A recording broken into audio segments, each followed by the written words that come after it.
The wind sweeping across the Colorado plains carried the scent of approaching rain and the bitter chill of forgotten promises. For years, the dust had settled on the fragile shoulders of a woman who had learned to make herself invisible. Her name was Clara, a strikingly beautiful, slender widow whose spirit had been battered by the very people supposed to call her family. She lived in the shadow of a dark past, holding on to a lonely ranch that was the only thing standing between her and utter ruin. But on this twilight evening, those lingering shadows would be broken by the steady bootsteps of a towering cowboy who understood the profound value of a shattered heart, a man who would soon draw a firm, unyielding line in the hardened earth, declaring to the world that she would never be hurt again. Welcome back to Cowboy Echoes, where every whisper of the wind tells a story of the untamed West. Subscribe and journey with us.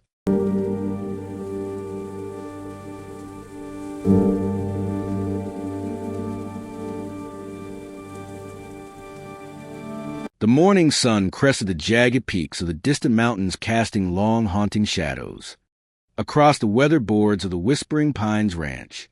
Clara Vance stood on the sagging front porch, holding a worn broom with hands that had known too much brutal labor and far too little tenderness. She was a vision of fragile grace against the rugged, unforgiving backdrop of the Colorado Territory. Her dark hair escaped its loose tie, framing a face of striking, delicate beauty that seemed entirely out of place amidst the dust and decay of the failing homestead. Yet beneath her porcelain complexion and the quiet depths of her wide, sorrowful eyes lay a heavy, unrelenting ache. She swept the dust on the porch over and over in a futile gesture against the relentless wind and the crushing weight of her own isolation. It had been 2 long, agonizing years since a sudden winter fever took her husband, leaving her entirely alone in a world that had never truly welcomed her. Clara had come to this harsh land as a young, hopeful bride, believing in the promises of a fresh start and a loving home. But the reality had been a cold, bitter awakening. Her husband had been a quiet, passive man, easily swayed by the cruel machinations of his wealthy, domineering family who resided in the prosperous heart of the nearby town of Oakhaven. The Vance family, with their sprawling estates and vast cattle empires, had always viewed Clara as an unworthy outsider, a woman of lesser standing who had somehow tricked their son into marriage to steal their legacy. When the fever claimed in the family did not offer mourning or solace to the young widow. Instead, they offered blame and venom. The town of Oakhaven, eager to stay in the good graces of its wealthiest patrons, quickly adopted the family's disdain. Claire became a living ghost in the vibrant, bustling community. When she walked down the wooden sidewalks of the town square to purchase meager supplies, women would gather their heavy skirts and turn their heads while men offered cold, calculating stares. The mercantile owner would place her change on the counter rather than let his hand brush hers, as if her misfortune were a contagious disease. She was utterly, completely alone, cast out by a society that demanded perfection and ruthlessly punished vulnerability. The physical labor of maintaining the ranch was exhausting, but it was the emotional starvation that truly ravaged her spirit. To live without a single kind word, without a gentle touch or a reassuring smile, was a slow, agonizing descent into shadows. She had built a fortress around her heart, not to keep the world out, but to keep her own shattered pieces from falling apart completely. Clara convinced herself that this was her lot in life, to fade away quietly into the dust of the Whispering Pines, unloved and unremembered. She would spend her evenings mending fences that always seemed to break again her slender frame, straining against a heavy wooden post, a poignant reflection of her constant battle against forces much stronger than herself. The Whispering Pines was a modest piece of land, but it possessed a vital, deep water spring that the Vance family coveted for their ever-expanding herds. They had made their intentions brutally clear over the past few months. They did not just want the land, they wanted her broken and humiliated. They wanted her to surrender, to pack whatever meager belongings she could carry and vanish into the unforgiving wilderness where they would never have to look at her beautiful, sorrowful face again. Letters arrived constantly filled with veiled threats and insulting offers meant to demean and intimidate. Riders bearing the Vance brand would intentionally drive their cattle close to her borders, trampling her fragile fences and suffocating her small vegetable garden in a choking cloud of dust. Clara endured it all in agonizing silence. She had no one to defend her, no voice loud enough to pierce the wall of prejudice that surrounded her. Every night she would sit by the dying embers of her stone hearth, staring into the ashes, feeling the cold seep into her very bones. The silence of the empty house was deafening, amplifying the voices of doubt and unworthiness that echoed endlessly in her mind. They told her she was a failure. They told her she was invisible. They told her that a woman so thoroughly rejected by the world had no right to take up space within it or to ever hope for the warmth of a protective embrace. Clara paused, her sweeping leaning heavily against the wooden handle as a sudden chilling breeze swept across the yard, carrying the sharp scent of dry earth and impending storms. She looked out toward the horizon where the rough dirt road wound its way through the valley. Her heart gave a sudden painful lurch. A thick plume of dust was rising in the distance, signaling the rapid approach of riders. Her hands began to tremble, and a familiar suffocating dread tightened her chest, making it difficult to draw breath. The Vance family men always rode in a pack, loud and destructive, bringing a new wave of humiliation and despair to her doorstep. She gripped the broom handle until her knuckles turned white, bracing herself for the inevitable cruelty. She closed her eyes, whispering a silent, desperate prayer for strength she no longer possessed. But as the rhythmic thundering of hooves grew louder, vibrating through the soles of her worn boots, she could not help but wonder how much more her fragile spirit could endure before it simply shattered beyond repair. The thundering sound of approaching hooves transformed from a distant rumble into a deafening roar as two riders tore into the yard of the Whispering Pines. Clara recognized the brand on the heavy leather saddles immediately. It was the Cross V of the Vance estate. The riders were not her former family members, but their most ruthless hired hands. Men who took cruel pleasure in executing the dark work of their wealthy employers. They did not slow their mounts as they approached the porch, purposefully driving the massive animals through the fragile wooden gate and trampling the small patch of wildflowers Clara had so painstakingly cultivated near the steps. Dust billowed into the air, choking the afternoon breeze and settling over Clara like a heavy, suffocating shroud. The lead rider, a thick-set man with a cruel sneer, pulled hard on his reins, forcing his horse to rear up slightly before dropping its heavy hooves mere feet from where Clara stood. She flinched, stepping back against the weathered siding of the house, her heart hammering a frantic rhythm against her ribs. The rider leaned over the saddle horn, a malicious grin twisting his scarred features. He looked at her slender, trembling form not with pity, but with a predatory satisfaction. He reached into his dusty vest and pulled out a folded piece of heavy parchment, tossing it carelessly into the dirt at her feet. He told her in a voice dripping with venom that she had until the end of the week to pack her meager belongings and leave the territory for good. He warned her that the Vance family was losing their patience, and that the next time they sent riders, it would not be to deliver a simple letter warning. They would come to tear the house down to the very foundations and burn whatever was left. Clara stared at the paper in the dust, feeling a cold wave of absolute despair wash over her. She was so tired of fighting a battle she could never possibly win. Her delicate shoulders slumped, and she closed her eyes, wishing she could simply disappear into the sweeping winds of the plains. She opened her mouth to speak, to beg for just a little more time, but the words caught in her throat, suffocated by the overwhelming weight of her own helplessness. Then a voice cut through the heavy silence of the yard. It was a deep, resonant sound, like the distant rumble of thunder before a summer storm, quiet but carrying an unmistakable authority that commanded immediate attention. A third rider had entered the yard, moving with slow, deliberate grace that completely contrasted the chaotic arrival of the Vance men. Clara opened her eyes and found herself staring at a man who seemed to have been carved directly from the rugged mountain peaks that bordered the valley. He rode a massive dark roan stallion that moved with silent, disciplined strength. The man wore a dust-covered coat that stretched across impossibly broad shoulders, and a weathered Stetson pulled low over his brow. He did not raise his voice or draw the heavy revolver resting securely at his hip. He simply guided his horse directly between the hired hands and the porch, creating a solid, impenetrable wall of muscle and bone between Clara and her tormentors. The cowboy halted his mount and tilted his head slowly, resting his calm, piercing gaze on the two men.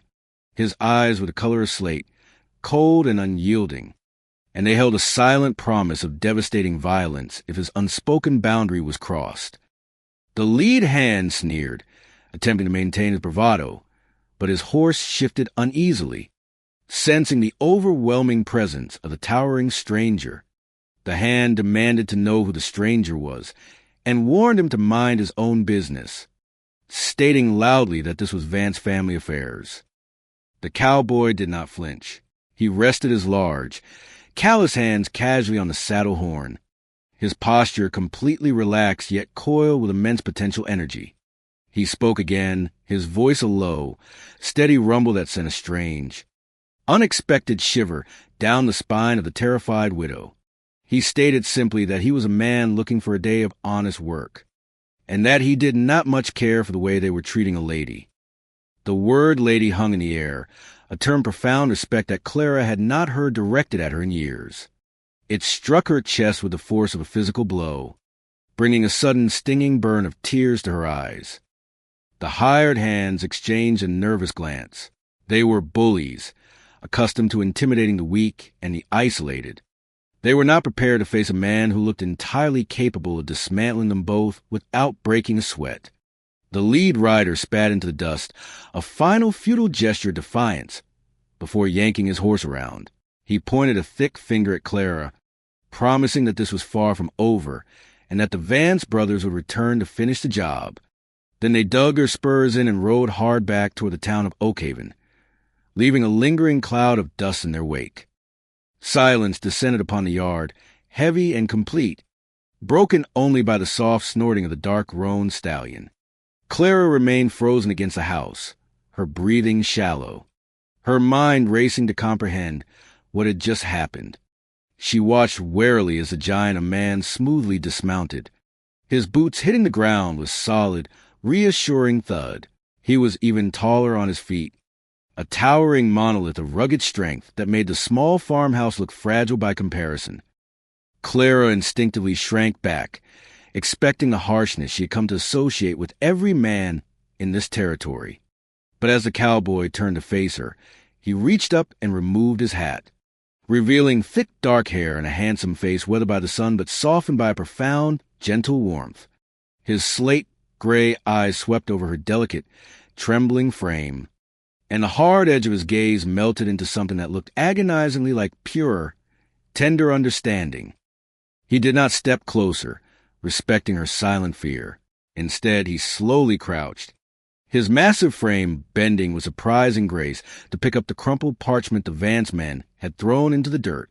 He brushed the dust from the paper with large, careful fingers. Then he stood and extended his arm, offering it back to her. He introduced himself softly as Elias Thorne. He apologized for the intrusion and asked if she might have a bucket of water to spare for his horse. He glanced over his shoulder at the splintered wood of her gate and added that he was handy with a hammer and would be obliged to fix the damage in return for the kindness. Clara stared at his outstretched hand, mesmerized by the sheer size and rough texture of it. No one had offered to help her in 2 years. No one had spoken to her with such gentle, unforced reverence. She slowly reached out, her small, trembling fingers brushing against the rough leather of his glove as she took the paper. A sudden warm spark seemed to jump between them, startling her and causing her breath to catch. She looked up into his steady eyes, finding a quiet, safe harbor that she desperately wanted to believe in. But as she looked at this towering, handsome stranger, she could not help but wonder why he had chosen to stop here, and what terrible storm he was about to face when the powerful Vance family finally came to claim their revenge. The afternoon sun began its slow, agonizing descent toward the jagged horizon, casting a warm golden hue over the battered landscape of the whispering pines. Clara had retreated to the safety of her small kitchen, leaving the towering stranger to his promised work. She stood by the dusty window pane, her slender fingers nervously pleating the fabric of her faded apron as she watched him move. Elias Thorne was not a man who worked with the chaotic, frantic energy of the desperate, or the cruel, heavy hand-deadness of the Vance family hands. He moved with a slow, deliberate rhythm that spoke of a deep, quiet competence. He had stripped off his heavy canvas coat, leaving him in a simple, worn linen shirt that stretched tightly across the broad, muscular expanse of his shoulders with every swing of the hammer. It was mesmerizing to witness the sheer physical power he possessed, restrained and focused entirely on repairing the shattered remnants of her gait. He handled the splinter not with frustration, but with a surprising, careful reverence, as if he understood that he was mending more than just a physical boundary. Clara watched the way the muscles in his forearms corded and released away the afternoon light, caught the dark, heavy wave of hair that fell across his brow. She felt a strange, unfamiliar warmth blossoming in her chest, a sudden fluttering of a heart that had been frozen in fear and isolation for 2 painfully long years. It was a terrifying sensation. Hope was a dangerous commodity in this harsh territory, and trusting a stranger, a man whose sheer size could so easily overpower her, was a risk her shattered spirit could barely afford. Yet there was something profoundly grounding about his presence. The rhythmic, solid thud of his hammer, echoing across the empty yard, felt like a steady heartbeat, replacing the chaotic, terrifying silence that usually consumed her days. She turned away from the window, forcing herself to move the focus on a simple task. She walked to the heavy iron pump at the stone sink and drew fresh cold water from the deep underground spring that made her land so coveted. She filled a tin pitcher, the metal sweating instantly in the warmth of the kitchen, and gathered a clean cloth and a small loaf of the simple bread she had baked that morning. It was a meager offering, barely enough to sustain a man of his immense stature, but it was everything she had to give. Clara stepped back out onto the porch, the wooden boards groaning softly beneath her hesitant steps. The wind had died down, leaving the air thick with the scent of pine needles and warm dust. Elias heard her approach. He stopped his work mid-swing, lowering the heavy hammer, and turned to face her. His chest rose and fell in a steady, measured rhythm, his skin glistening with a light sheen of sweat from the labor. He reached up and wiped his brow with the back of his forearm, his slate-gray eyes locking onto her delicate frame with that same piercing, gentle intensity she had seen before. She walked slowly toward him, the pitcher trembling slightly in her grasp. The distance between the porch and the gate felt like miles, an impossible expanse of exposed earth, where she was entirely vulnerable to his judgment. But he did not judge her. He did not look at her faded dress or the exhaustion etched into the fine, elegant lines of her face. He looked at her with a quiet, profound respect that made her want to weep all over again. She stopped a few feet away, holding out the pitcher and the small wrapped loaf. She told him quietly that the water was fresh from the deep spring, and that she hoped the bread would offer some small comfort after his labor. Her voice was barely more than a whisper of fragile sound that seemed in danger of being swept away by the vastness of the plains. Elias stepped forward, closing the distance between them. As he moved closer, Clara had to tilt her head up to meet his gaze, the sheer, towering height of him suddenly overwhelming. He dwarfed her completely, casting a long, protective shadow that enveloped her slender form. He slowly pulled the heavy leatherwork gloves from his hands, tucking them into his belt before reaching out to take the pitcher. For a single breathtaking second their hands brushed. His fingers were rough, deeply calloused from years of hard, unforgiving work, yet his touch against her soft, pale skin was incredibly gentle. A spark of pure electric warmth leaped between them, sending a sudden involuntary shiver tracing down Clara's spine. She gasped softly, her wide, sorrowful eyes flying up to meet his. Elias froze his hands, wrapping securely around the pitcher, but his gaze remaining locked on her face. The silence stretched between them, heavy and thick, with an unspoken immediate intimacy. He saw the flash of fear in her beautiful eyes, the instinct of a wounded creature expecting a blow. But beneath that fear he saw the deep, desperate loneliness that mirrored his own quiet soul. He did not pull away abruptly, nor did he press closer. He simply stood his ground, a solid, immovable mountain, offering a silent anchor in her turbulent storm. He thanked her, his voice a low rumbling murmur that vibrated through the quiet air. He told her the water was a blessing, and that he had not tasted fresh baked bread in more miles than he cared to count. He lifted the pitcher and drank the cool water trailing down his strong throat. Clara watched him entirely captivated by the rugged masculinity of his throat and the quiet grace of his movements. He wiped his mouth with the back of his hand and looked down at the gate, testing the newly secured post with a firm push. It did not yield a single inch. He told her the fence would hold against the wind and against whatever stray cattle might wander too close. He did not mention the Vance family riders, but the implication hung heavy and protective in the air. He turned his attention back to her, his gaze dropping for a brief moment to her hands. They were beautiful hands, elegantly shaped but marred by the harsh blisters and rough scrapes of relentless physical toil. He spoke softly, noting that she had been working this land entirely alone for a very long time. It was not a question, but an acknowledgement of validation of the crushing burden she had carried in absolute silence. Clara felt the sudden burning sting of tears pooling in her eyes. No one in the town of Oakhaven had ever acknowledged her struggle. They had only ever seen her as an obstacle, as a stubborn, unwanted weed refusing to die in their pristine garden. To have this towering stranger see her hard work, to validate her unseen suffering, strip away the final defensive layers around her fragile heart. She looked down, unable to bear the tender intensity of his slate-gray eyes, trying desperately to blink away the tears before they could fall. She whispered that she did what she had to do, that the ranch was all she had left in the world. Elias reached out his large hand, hovering for a moment in the space between them before he slowly, gently placed 2 fingers beneath her chin. The contact was so soft, so reverent, it felt like a dream. He tipped her face upward, forcing her to meet his gaze once more. He looked deeply into her tear-filled eyes and told her that a woman with such remarkable strength should never have to carry the entire weight of the world on her shoulders. The air around them seemed to thicken, charged with subtle, healthy sensuality that Clara had never experienced. It was not a physical demand, but a profound emotional pulling, a tether snapping taut between his quiet strength and her desperate vulnerability. He slowly lowered his hand, stepping back, and allowed her space to breathe, but the connection remained unbreakable. The sun finally dipped below the horizon, painting the sky in vibrant streaks of bruised purple and fiery orange. The sudden drop in temperature brought a crisp chill to the evening air.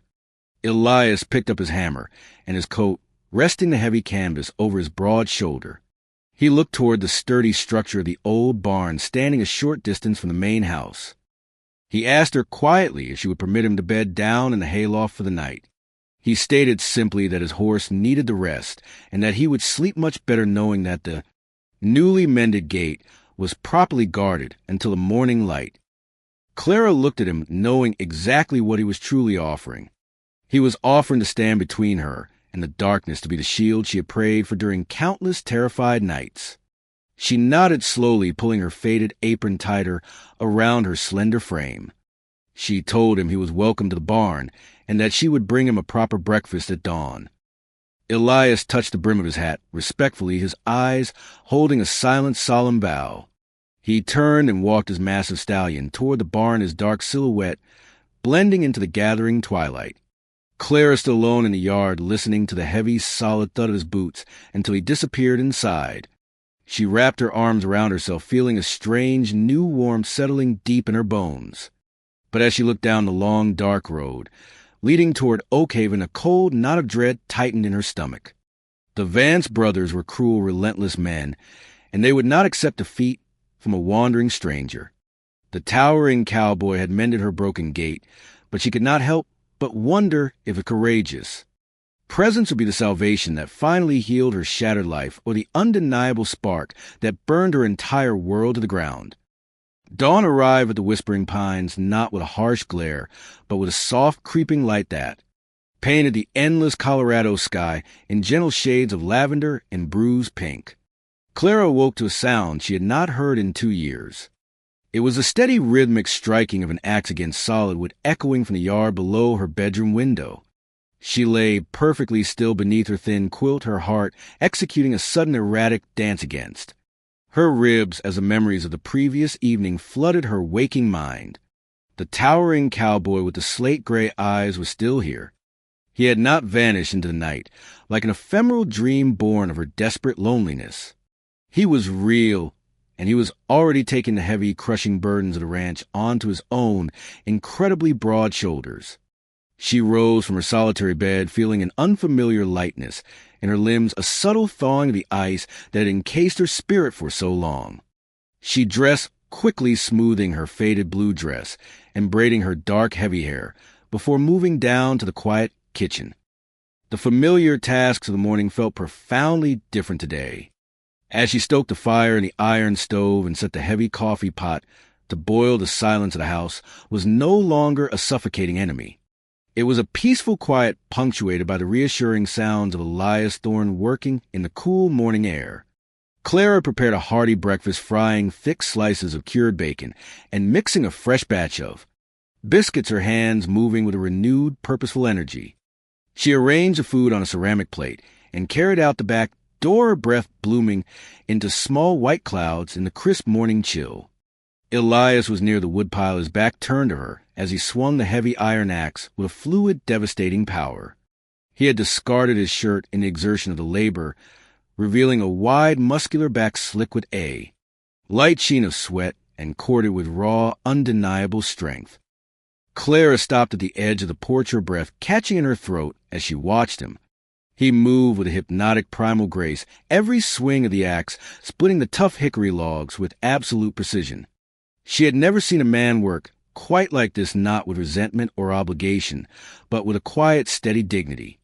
He seemed to sense her presence before she even spoke, turning slowly to face her and resting the long handle of the axe against the ground. His chest heaved with his breathing, and his slate-gray eyes softened immediately as they found her slender form standing in the morning light. He offered a small, respectful nod, his voice a low, rumbling murmur that sent a warm shiver cascading down her spine. He told her good morning and apologized that the noise of his work had woken her too early. Clara stepped off the porch, moving toward him with the warm plate in her hands. She shook her head, her voice barely above a whisper, as she told him that it was the best sound she had heard in a very long time. She offered him the breakfast, and he took the plate with those large, rough hands, being incredibly careful not to let his soot-stained fingers brush against her clean skin. He thanked her, eating the simple meal with genuine, profound appreciation while standing near the woodpile. They did not speak much as the sun climbed higher over the jagged horizon, but the silence between them was no longer the heavy, oppressive void Clara had known. It was a comfortable shared space, a quiet mutual understanding that they were both wounded souls, finding a strange, unexpected solace in the presence of the other. As the days bled slowly into a week, a new rhythm established itself at the Whispering Pines Ranch. Elias Thorne did not just repair the broken gate. He began a systematic, silent restoration of Clara's entire shattered world. He climbed onto the steep pitched roof to replace the rotting shingles that had leaked freezing rain. All winter, his massive frame balancing with surprising agility. He reinforced the sagging walls of the barn and cleared the heavy stones from the grazing pasture, tasks that would have taken Clara months of agonizing labor. Clara watched her decaying homestead slowly return to life beneath his capable hands, and with every repaired fence post and mended board, she felt a corresponding piece of her own broken spirit carefully locking back into place. She found herself lingering near the garden while he worked, her hands busy pulling weeds, while her eyes were inexplicably drawn to the magnificent sight of him. The subtle tension between them grew with each passing day, a thick, unspoken pull that hummed in the air whenever they were in the same room.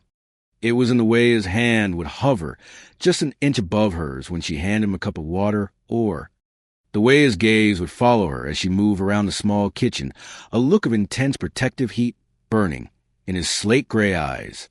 He treated her with a delicate, absolute reverence, as if she were made of the finest spun glace, a precious, invaluable thing that he was terrified of breaking. One evening, after a particularly grueling day of clearing brush under the hot afternoon sun, Elias stood by the iron pump near the kitchen door, washing the heavy layer of dust and sweat from his face and arms. Clara stepped out onto the porch holding a clean linen towel, her heart fluttering wildly in her chest as she watched the water cascade over his broad, bare shoulders and traced the deep, muscular lines of his chest. He was a magnificent, intimidating sight, a man built for the harsh, untamed wilderness, yet there he stood in her quiet yard washing up for supper like a devoted husband returning home. He turned and saw her standing there, the water dripping from his dark hair onto his collarbone. She stepped forward, offering the towel, her hand trembling slightly. Elias reached out to take it, but instead of grabbing the linen, his large, wet fingers gently closed over hers. Clara gasped softly, her wide, sorrowful eyes flying up to meet his intense gaze. He did not let go.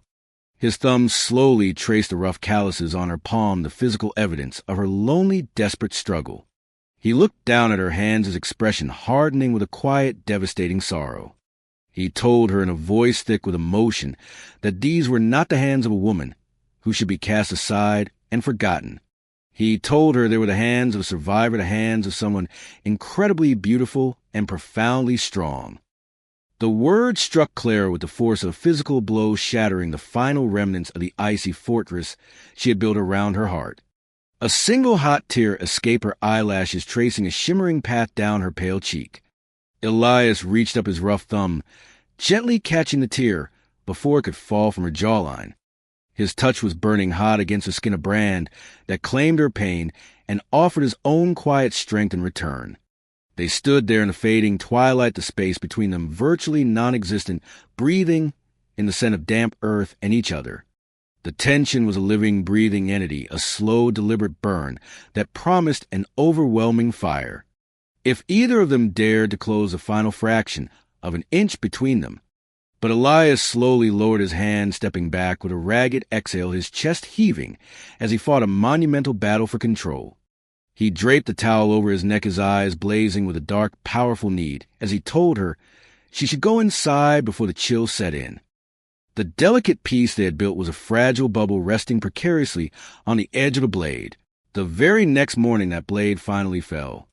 Clara and Elias had saddled his massive roan stallion and her small, gentle mare to ride out and inspect the far southern border of the property where the land met the sprawling estates of the Vance family. The ride had been quiet, the majestic beauty of the Colorado plains stretching out in every direction. A vast ocean of tall golden grass undulating in the steady wind. But as they crested a low rolling hill, the serene landscape was abruptly shattered. There, strung along 100 yards of the property line, the heavy barbed wire fence had been deliberately, systematically cut. The wooden posts were violently uprooted and splintered, scattered across the grass like discarded matchsticks. And in the center of the destruction lay a brutal, horrific message. One of Clara's few remaining calves lay dead in the dirt, its small body bearing the cruel, unmistakable brand of the cross V burned deeply into its hide long after it had taken its final breath. It was a vicious, cowardly act of intimidation, a clear declaration of war designed to terrify Clara into immediate submission. Clara slid from her saddle, her legs giving out beneath her as she fell to her knees in the dry dirt. The crushing weight of her reality slammed back into her, suffocating the fragile hope she had dared to cultivate over the past week. She covered her face with her trembling hands, a broken, agonizing sob tearing from her throat. The Vance family would never stop. They would destroy everything she had, every creature she cared for, until she was nothing but dust in the wind. Elias dismounted swiftly, his heavy boots hitting the ground with solid, terrifying thud. He did not look at the ruined fence or the dead calf. He walked directly to Clara, kneeling in the dirt beside her and gently pulling her trembling hands away from her face. His slate-gray eyes were no longer warm and gentle. They were chips of glacial ice, cold, merciless, and radiating a deadly, silent fury. He looked toward the distant, sprawling manor of the Vance estate visible on the far horizon, and the muscles in his jaw ticked with a lethal promise. He wrapped his massive arms around Clara, pulling her slender, shaking body against the solid, immovable wall of his chest. He buried his face in her dark hair, his voice a terrifyingly calm rumble that vibrated against her ear. He told her not to weep for cowards who operate in the shadows. He promised her with absolute, unwavering certainty that they had crossed a line that could not be uncrossed. As Clara clung to his broad shoulders, sobbing into his canvas coat, she felt a monumental shift in the air around them. The quiet, protective cowboy was gone, replaced by a dangerous, ruthless protector who was preparing to unleash hell upon anyone who dared to threaten what he now considered his. But as she looked at the sheer destructive power radiating from his massive frame, she was struck by a terrifying, paralyzing question. When the full wrath of the powerful Vance Empire descended upon them, with guns drawn and fire in, their hearts, would this towering, solitary man truly be enough to save her, or would he simply become another casualty in the tragic, unbroken cycle of her cursed life? The ride back to the Whispering Pines was shrouded in a heavy, suffocating silence that mirrored the dark storm clouds gathering rapidly over the jagged peaks of the western mountains. The wind had turned bitterly cold, carrying the sharp metallic scent of impending rain and the heavy, undeniable promise of violence. Clara rode her small mare mechanically, her slender body numb, and swaying slightly with the rhythm of the horse. The horrific image of the ruined fence and the cruel brand burned into the innocent creature was, seared onto the back of her eyelids, a terrifying reminder of the absolute power her tormentors possessed. She felt the heavy, crushing weight of despair settling back over her shoulders, a familiar, dark cloak that threatened to suffocate the tiny, fragile ember of hope Elias Thorne had ignited within her soul. Elias rode slightly ahead of her, his massive, dark-roan stallion, moving with a steady, purposeful gait. He sat tall and rigid in the saddle, his broad back a solid, unmoving wall against the gathering storm. He did not speak, but the sheer magnitude of his presence filled the empty landscape, radiating a quiet, lethal intensity that made the cold air around them feel charged and heavy. When they finally reached the yard of the failing homestead, the shadows of the approaching night had already stretched long and dark across the dusty earth. Elias dismounted, smoothly lifting Clara from her saddle with effortless grace. His large hand spanned her narrow waist, lingering for a fraction of a second before he set her gently on the ground. He looked down into her pale, tear-stained face, his slate-gray eyes dark and unfathomable in the fading light. He told her softly to go inside and bolt the heavy oak door while he secured the animals in the barn. Clara nodded mutely, her throat too thick, with unshed tears to form a reply. She turned and walked up the wooden steps, her legs trembling so violently she had to grip the porch rail to steady herself. Once inside the small kitchen, the silence of the empty house pressed in on her, a terrifying echo chamber for her own racing thoughts. She moved numbly through the familiar motions of lighting the kerosene lamps, the warm yellow glow, doing little to chase away the deep, bone-chilling cold that had settled in her chest. She stoked the dying embers in the iron stove, her hands shaking as she fed small pieces of kindling into the fire. She felt a profound, overwhelming sense of guilt washing over her, drowning her in a dark tide of misery. She had brought this towering, gentle stranger into her cursed life, and now she was going to be the reason he was destroyed. The heavy front door opened and closed with a solid, reassuring thud, pulling Clara from her spiraling thoughts. Elias stepped into the kitchen, the golden lamplight catching the hard, determined angles of his weathered face. He had brought his canvas saddlebags inside, dropping them heavily onto the sturdy wooden table. Without a word, he unbuckled the thick leather straps and withdrew a long, heavy Winchester rifle. Clara watched him, her breath catching painfully in her throat as he systematically and meticulously began to clean the weapon.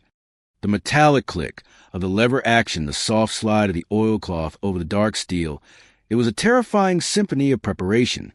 He was a man bracing for war, and he was doing it entirely for her. Clara could bear the agonizing weight of it no longer. The tears she had been fighting so desperately finally spilled over her dark eyelashes, tracing hot, shimmering paths down her porcelain cheeks. She crossed the small kitchen, her slender form trembling like a fragile leaf caught in a brutal winter gale. She stopped on the opposite side of the table, looking at the massive, deadly weapon, and then up into his dark, serious eyes. Her voice broke completely, a ragged, desperate whisper that shattered the quiet tension of the room. She told him that he had to leave. She begged him to saddle his magnificent horse and ride away into the cover of the coming storm before the Vance brothers arrived. She poured out her shattered heart, confessing that she was nothing but a broken, worthless ghost of A, woman who carried a curse that poisoned everything she touched. She told him that she had been thrown away by the world, and that she could not live with the unbearable guilt of watching a good, decent man die simply for showing her a fleeting moment of kindness. Elias stopped his rhythmic movements, the oilcloth going completely still against the dark wood of the rifle stock. The silence that stretched between them was heavy and profound, vibrating with an intense emotional current that made the very air in the room feel thick and hard to breathe. He slowly, carefully laid the heavy rifle down on the table. He did not speak immediately, allowing her desperate, chaotic words to hang in the quiet space between them. Then he moved. He walked slowly around the edge of the wooden table, his sheer towering size consuming the small kitchen until there was nothing in her world but him. He stopped mere inches from her, his massive chest rising and falling with a slow, measured rhythm. He reached out, lifting his large, rough hands and gently framing her delicate, tear-streaked face. His calloused fingers were incredibly warm against her chilled skin, a grounding, powerful force that anchored her completely to the present moment. He tilted her face upward, forcing her wide, sorrowful eyes to meet his intense, burning gaze. The slate-gray depths of his eyes were no longer cold or distant. They were completely, entirely open, revealing a deep, raw, agonizing vulnerability that perfectly mirrored her own. He spoke, his voice a low, rough rumble that vibrated deep within her own chest. He told her that he had spent the last 5 years wandering across empty plains and through nameless towns, a hollow man searching for a reason to keep breathing.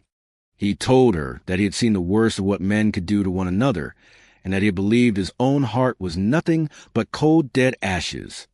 His thumb slowly, incredibly gently brushed the fresh tears from her cheeks to touch so profoundly. Tender made a small, desperate sob catch in her throat. Elias leaned down the agonizing distance between them, closing until she could feel the warm mint and coffee scent of his breath against her parted lips.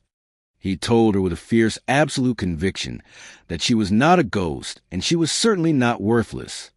He told her that the strength she possessed, the quiet, beautiful grace she had maintained in the face of such unrelenting cruelty, was the most magnificent thing he had ever witnessed in his entire solitary life.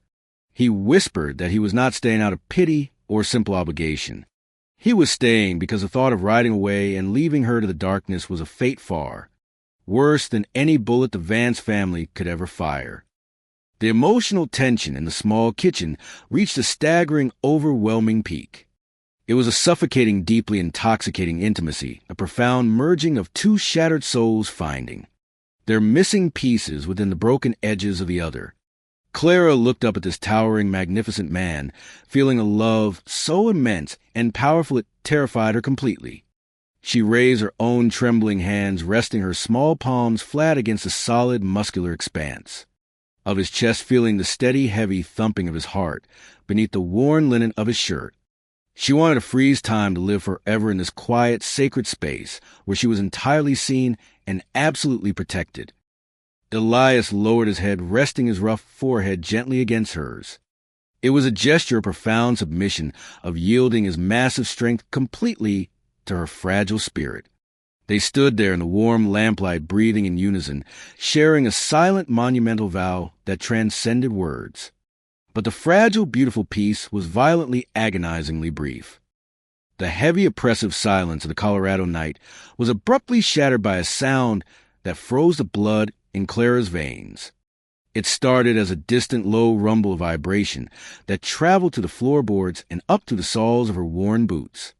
Then it grew louder, rapidly transforming into the chaotic, terrifying thunder of multiple horses riding hard and fast toward the whispering pines. It was not 2 riders this time. It sounded like a dozen. Clara gasped violently, her hands gripping the front of Elias's shirt in pure, instinctual panic. The darkest moment she had feared for 2 years had finally arrived. The Vance family had not come to deliver another warning. They had come under the cover of the approaching storm to erase her existence completely. Elias did not flinch. He slowly lifted his head, his slate-gray eyes hardening instantly into chips of glacial, merciless ice. The tender, vulnerable man who had just poured out his soul vanished, entirely replaced by a lethal, towering protector who was preparing to unleash absolute devastation. He stepped back from her, his large hands dropping away from her face, leaving her skin feeling cold and bereft of his touch. He turned swiftly, picking up the heavy Winchester rifle from the table and sliding around into the chamber with a sharp, terrifying click that echoed loudly in the small room. He looked toward the heavy oak door, his broad shoulders squaring as he positioned himself squarely between Clara and the impending violence. He did not look back at her as he spoke, his voice devoid of all warmth, replaced by a cold, deadly calm. He told her to get behind the heavy iron stove and to stay perfectly still against the stone wall no matter what she heard outside. The sound of the horses abruptly stopped, replaced by the heavy thud of boots hitting the dry earth, and the cruel, loud voices of men who believed they owned the world. A sudden bright flickering orange light bled through the edges of the window pane, casting long dancing shadows across the kitchen floor. They had brought torches. The scent of burning pitch drifted through cracks and would a terrifying prologue to the destruction they intended to bring. A loud, booming voice echoed across the yard, demanding that the widow step outside and face her final reckoning. Clara crouched low against the cold stone of the hearth, her hands clamped tightly over her mouth to stifle her own terrified sobs. She watched the towering silhouette of Elias Thorne standing in the center of the room, the heavy rifle resting easily in his large hands. The odds were impossible. He was one man against an army of ruthless killers who had completely surrounded the fragile farmhouse. As the first heavy, violent blow struck the front door, rattling the wooden frame on its hinges, Clara closed her eyes, bracing for the end. Would this magnificent, brave cowboy become the final tragic casualty of her broken life, or could one man truly hold back an entire tide of darkness? The second blow against the heavy oak door was deafening. A violent percussion that sent a shower of dust falling from the ceiling rafters and made the iron pots rattle violently against the stone hearth. Clara pressed herself tighter into the dark corner, her hands clamped over her ears, a silent scream tearing at her throat. The flickering orange light from the torches outside bled through the edges of the window frame, casting chaotic, dancing shadows across the kitchen walls like demons preparing to feast upon her final shreds of hope. She fully expected the door to splinter inward, bringing the chaotic cruelty of the Vance family pouring into her sanctuary. But the splintering crash never came. Instead, Elias Thorne moved. He did not raise the heavy Winchester rifle to his shoulder or take cover behind the sturdy wooden table. He walked directly toward a violently shuddering door with a slow, terrifyingly calm stride. The sheer magnitude of his presence seemed to swallow the ambient light in the room, his broad shoulders casting a massive, unyielding silhouette against the panic of the moment. He reached out with one large hand, his fingers wrapping around the iron bolt. He did not hesitate. He threw the bolt back with a sharp, metallic crack that cut through the shouting outside, and he pulled the heavy door wide open. The chaotic roar of the mob abruptly ceased, replaced by a stunned, heavy silence as the towering cowboy stepped out onto the porch. The sudden influx of cold night air swept into the kitchen, carrying the sharp, acrid scent of burning pitch and the metallic tang of fear. Clara gasped, her heart hammering a frantic rhythm against her ribs as she peered around the edge of the iron stove. There were nearly a dozen men gathered in the yard, their faces illuminated by the harsh, flickering glare of the torches they carried. They sat atop nervous, shifting horses, a wall of intimidation that had always been more than enough to crush the spirit of the solitary widow. At the center of the group sat Silas Vance, the eldest and most ruthless of her late husband's brothers. Silas was a man accustomed to absolute obedience, his sharp, aristocratic features twisted into a sneer of arrogant entitlement. He had come expecting to find a weeping, broken woman ready to surrender her land and her dignity. He was entirely unprepared for the movable mountain of a man standing on the porch. Elias stood perfectly still, his boots planted firmly on the weathered wooden boards. He did not raise his voice or lift his weapon. He held the Winchester easily in his right hand, the barrel pointing toward the wooden floorboards. But the casual posture did nothing to mask the lethal, coiled energy radiating from his massive frame. His slate-gray eyes swept over the gathered men, A cold, merciless assessment that made the hired hands at the rear of the group shift uncomfortably in their saddles. Silas Vance recovered from his initial shock, his face flushing with a sudden, dark anger at the defiance. He spurred his horse forward a few paces, his voice echoing loudly in the tense night air as he demanded to know who this stranger was and what right he had to interfere in the private business of the Vance estate. Silas declared with venomous authority that the land belonged to his family, and that the pathetic woman cowering inside had stolen their legacy for far too long. Elias did not answer immediately. He slowly descended the 3 wooden steps of the porch, his boots hitting the hard-packed dirt of the yard with a slow, deliberate rhythm. The towering cowboy walked directly towards Silas Vance, closing the distance until he was standing mere feet from the nervously prancing horse. The sheer size of the man was staggering, his broad chest and thick, corded arms making the mounted men suddenly feel small and profoundly vulnerable. Elias stopped. He looked up at the arrogant patriarch, his expression completely devoid of fear, replaced by a quiet, devastating disgust. He spoke, his voice a low, rumbling baritone that carried easily across the silent yard, vibrating with an absolute, unwavering moral authority. He stated simply that he did not care about their money, their legacy, or the arrogant delusions they used to justify their cruelty. Then, Elias Thorne did something that completely shattered bravado of the Vance mob. He slowly raised his heavy, steel-toed boot and dragged it deeply across the dry earth, drawing a thick, unmistakable line in the dirt that separated him from the mounted men. He lowered his heel, the sound loud and definitive in the quiet night. He looked directly into Silas Vance's eyes and delivered a promise that chilled the very air in the yard. Elias declared that the line he had just drawn was the absolute boundary of their cruelty. He told them that they had spent years terrorizing a woman who possessed more grace and courage in her fragile hands than any of them could ever hope to comprehend. His voice dropped to a lethal, quiet whisper as he swore that if a single horse, a single boot, or a single threatening shadow crossed that line, he would bring a devastation upon their sprawling estate that they would not survive. He stated with absolute finality, never again. The silence that followed was agonizing, stretching out for endless seconds as the sheer, terrifying weight of the cowboys' vow settled over the mob. Silas Vance's face contorted with fury, his hand dropping toward the heavy revolver holster at his hip. He ordered his hired men to ride the stranger down, screaming that one man could not possibly stand against them all. But the hired hands did not move. They were bullies accustomed to the easy work of intimidating the weak and the isolated. They were not soldiers, and they were certainly not prepared to die. They looked at the towering giant standing before them, recognizing the cold, unflinching look of a man who had seen true war and was entirely willing to visit upon them. They saw the relaxed, deadly grip on the Winchester rifle, and they knew with absolute, terrifying certainty that if the violence started, Elias Thorne would not miss, and many of them would not ride home. The absolute stillness of the hired hands was a profound, humiliating defeat for Silas Vance. The psychological foundation of his power, the blind loyalty of his men, crumbled before his eyes, destroyed by the quiet, immovable righteousness of a single stranger. Inside the dark kitchen, Clara watched the monumental shift in power, a profound, undeniable warmth blossoming in the center of her chest.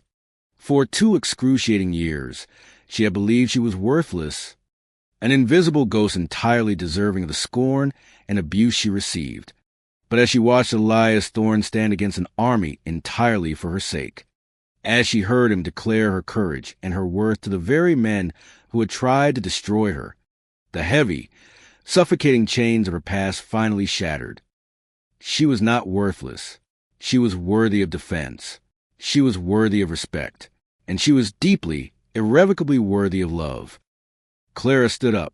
Her legs were no longer trembling. The paralyzing fear that had governed her life dissolved, replaced by a sudden, breathtaking clarity and a fierce, burning strength she had never known she possessed. She stepped out from behind the iron stove, walking slowly but steadily across the kitchen floor. She crossed the threshold, stepping out onto the porch into the flickering light of the torches. She did not hide behind the towering frame of the cowboy. She walked down the wooden steps, her slender, elegant posture completely straight, and she took her place firmly beside him. She looked at Silas Vance, her wide, sorrowful eyes now clear and completely unafraid. She did not speak a single word, but her presence beside the magnificent stranger was a louder declaration of victory than any shout. She was claiming her space, claiming her land, and claiming the right to exist without fear. Elias felt her presence beside him, and a small, profoundly proud shift softened the hard line of his jaw. He did not look at her, keeping his lethal gaze fixed upon the intruders, but he subtly shifted his massive stance, expanding his protective shadow to encompass her completely. Silas Vance looked at the fragile widow he had spent years trying to break, and he saw only unyielding stone. He looked at the towering giant beside her, and he saw the absolute end of his reign of terror. The patriarch's chest heaved with impotent rage, his face a mask of bitter, humiliated defeat. He yanked hard on the reins of his horse, forcing the animal to turn violently. He spat a final, meaningless curse into the dirt, but the venom was gone, replaced by the hollow sound of a broken tyrant. He dug his spurs in and rode away into the darkness, his men eagerly following. The chaotic thunder of their retreat echoing across the plains like the fading rumble of a passing storm. The flickering light of the torches disappeared, leaving the whispering pines bathed in the soft, pure light of the emerging moon. The heavy, oppressive tension in the yard evaporated, leaving behind a profound, ringing silence. The nightmare was truly over. They had faced the darkest storm, and they had not broken. Elias slowly engaged the safety on the Winchester. The quiet metallic click a sound of absolute finality. He turned to look at Clara, his massive chest rising and falling as the adrenaline of the confrontation slowly ebbed away. The cold, lethal ice in his slate-gray eyes melted entirely, replaced by a look of such overwhelming, tender reverence that it made Clara's breath catch in her throat. He reached out, his large, callous hand gently brushing a stray lock of dark hair from her pale cheek. His touch was incredibly warm, a grounding, desperate comfort that she leaned into completely. He whispered her name, a soft, rough sound that held a universe of unspoken devotion. He asked her quietly if she was all right. Clara looked up into his handsome, weathered face, feeling the last remnants of her painful past wash away in the quiet strength of his gaze. But as they stood there in the moonlit yard, the profound intimacy of the moment wrapping around them like a protective blanket, a new, gentle realization began to dawn upon her. The battle for the ranch was over, but the quiet, beautiful journey of healing her shattered heart was only just beginning. And as she looked at the magnificent man who had saved her, she wondered if she possessed the courage to offer him the one thing he desperately needed in return, a home. The morning sun crested the jagged peaks of the Colorado mountains, but for the first time in 2 grueling years, it did not arrive as a harsh spotlight illuminating Clara's failures. Instead, the dawn broke in brilliant, triumphant strokes of gold and crimson, bathing the Whispering Pines ranch in a warm, forgiving light.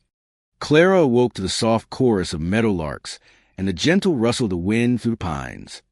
She lay perfectly still for a long moment, listening to the profound, unbroken peace that had settled over the homestead.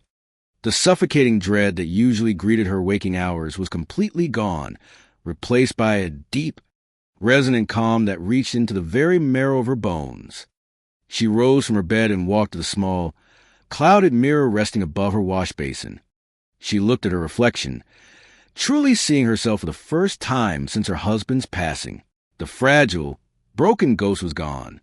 In her place stood a woman of striking, undeniable beauty, her porcelain skin glowing with a renewed vitality, and her wide eyes shining with the fierce, quiet strength of a survivor who had finally claimed her own worth. She dressed in a simple, clean dress, the fabric no longer feeling like a shroud of mourning, but rather the comfortable attire of a woman ready to build a life. When she stepped out onto the back porch, The crisp morning air filled her lungs like a healing balm. Elias Thorne was already in the yard, but he was not standing guard with a heavy rifle. He was kneeling in the soft earth near her small vegetable garden, carefully planting new seeds in the very soil that the Vance riders had once so viciously trampled. He had discarded his heavy coat and hat, the morning sun catching the rich, dark waves of his hair and highlighting the powerful, corded muscles of his back as he worked the earth with those massive, gentle hands. Clara walked softly down the wooden steps, holding 2 steaming tin cups of fresh coffee. As she approached, Elias paused his work, sitting back on his heels, and turned to look at her. The sheer, breathtaking adoration in his slate-gray eyes was enough to make her heart execute a sudden, joyful flutter against her ribs. He did not look at her as a fragile thing needing to be hidden away from the world. He looked at her as an equal, a partner, a magnificent force of nature who had weathered the most brutal storms and emerged entirely unbroken. He stood, his towering frame casting a long, comforting shadow across the garden path, and he reached out to take the cup from her hands.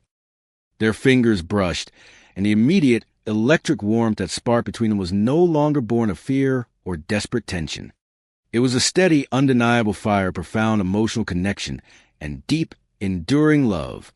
They stood side by side in the quiet garden, sipping the hot coffee and watching the golden light spill across the sweeping plains. The land that had once felt like a prison now looked like a vast, beautiful canvas waiting for them to paint their future upon it. Clara broke the comfortable silence, her voice clear and completely steady, devoid of the fragile tremor that had plagued her for years. She told him that she had spent her entire life believing she was defined by the people who had cast her aside, believing that their cruelty was an accurate measure of her value. She looked out over the repaired fences and the sturdy walls of the barn, her heart swelling with an immense, powerful gratitude. She turned her beautiful, soulful eyes up to meet his intense gaze, and she told him that he had not just saved her ranch from the Vance family, he had saved her from herself.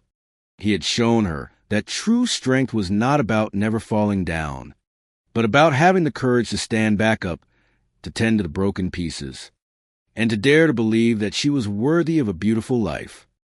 Elias listened in absolute, reverent silence, his massive chest rising and falling with a slow, measured rhythm. He slowly reached out, his large, rough hands gently cupping her delicate face. The rugged, callous texture of his palms against her soft skin was the most perfect, grounding sensation she had ever known. He looked deeply into her eyes, his voice a low, rough rumble that vibrated with absolute sincerity. He confessed that he had rode onto her land a hollow, wandering man, convinced that the world held nothing but coldness and dust. He told her that her quiet grace, her stubborn resilience in the face of impossible odds, had been the light that finally guided him out of his own dark wilderness. He leaned down, the agonizing distance between them finally closing as his lips met hers. It was not a desperate, chaotic collision, but a slow, deeply tender claiming. The kiss was a vow, a profound merging of 2 souls who had endured the absolute worst of the world and had somehow found their way to each other. It was a kiss that tasted of morning coffee, fresh earth, and the intoxicating, magnificent promise of forever. Clara melted against the solid, immovable wall of his chest, her arms wrapping securely around his broad neck as she poured every ounce of her love and gratitude into him. In his towering embrace, she finally found the one thing she had been searching for her entire life. She was completely, unconditionally home. The story of Clara Vance and Elias Thorne became a quiet legend in the untamed territory. The Vance family never dared to cross the boundary line drawn in the dust. Their empire of intimidation entirely broken by the unwavering resolve of a single, monumental love. Together, Clara and Elias transformed the failing Whispering Pines into a thriving, prosperous haven. They built a life rooted not in the wealth of the land, but in the boundless wealth of their shared devotion. They proved to the world, and more importantly to themselves, that no matter how deep the scars or how dark the past, the human spirit possesses an infinite capacity for healing. They showed that true redemption is not found in revenge, but in the quiet, courageous act of choosing love, of building a sanctuary from the ashes, and of recognizing the magnificent, unbreakable strength that resides within a gentle heart.